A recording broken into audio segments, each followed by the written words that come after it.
Hi, it's Miss Meditate. I have the rose incense on here. I've got my pink candle on for the heart chakra. I've got the green on for the heart chakra.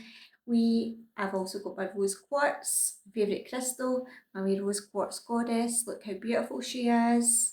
So, are you feeling a bit tired tonight? We are in slap bang in the middle of eclipse season, and normally our poor moon gets the blame. Oh, it's a full moon, so I'm tired. Oh, it's a new moon, I can't sleep. But now it's actually the moon and the sun that are both getting the blame for once. Because there's big, huge energies just now. So if you're feeling a little bit tired, then trust what your body is calling for, trust what your body is saying to you, and trust that this is your permission slip and sign to give yourself a bit extra rest if that's what's calling to you right now. Or maybe you've got hundreds of energy and you're feeling supercharged by it, which is powerful and beautiful too, and using that energy to eclipse out what's needing eclipsed out. But if you're feeling the energies, then trust that there's divine guidance all around, and listening to your body's whispers and what it's calling and telling you. So I thought with all the love energy, we'll do a little love reading. We've got the Rose Oracle to match the Rose Incense. And what do we need to know right here and right now to help us with anything you're holding in your heart when you get quiet enough and still enough to listen to what your heart's truly whispering and speaking and saying to you. The sacred waters, nourishment, replenishment, health, rest, and self-care. The sacred waters. Perfect. Time for replenishment, time for nourishment, time for health, time for rest, time for self-care. This is the permission slip for everything that I just said just before.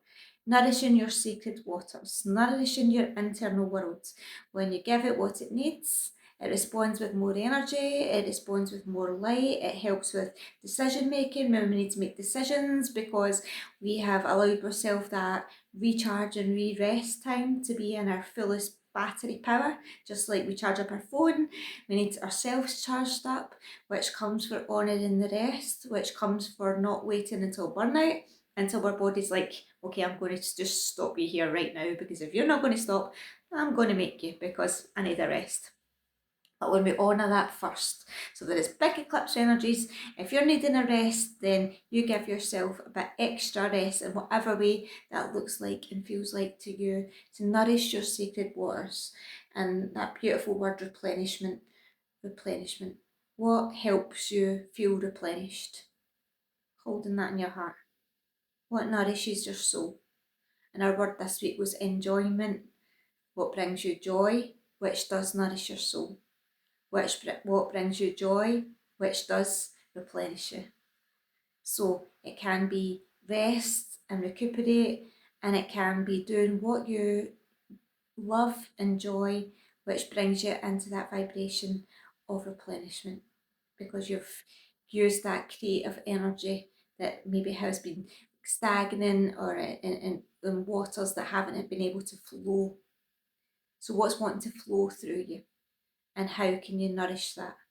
And how can you honour yourself by replenishing yourself by whatever your body, mind, heart and soul is calling for. And again, that only comes when we make the time and the space and the honouring to truly listen to what our soul truly is calling and honouring and wanting from us. So, sacred waters during eclipse season, honour rest, honour replenishment, honour health, honour self-care, honour replenishment, honour nourishment, and all of these beautiful words. Because when you do that for not only you do that for everyone else around you. And just like the cabin crew say, if in case of emergency, you put on your own oxygen mask before your children, because you're no used to them lying on the floor. Very true, wise words. When you replenish yourself for everyone around you. We teach the next generation that we don't wait until burnout, as self-care is aftercare. It's not aftercare, it's a way of life, it's preventative. And that's the message that we want to teach. So, sacred waters internal world, nourish, replenish, and follow what brings you joy. Have a joyful Tuesday tomorrow. Love, love, love.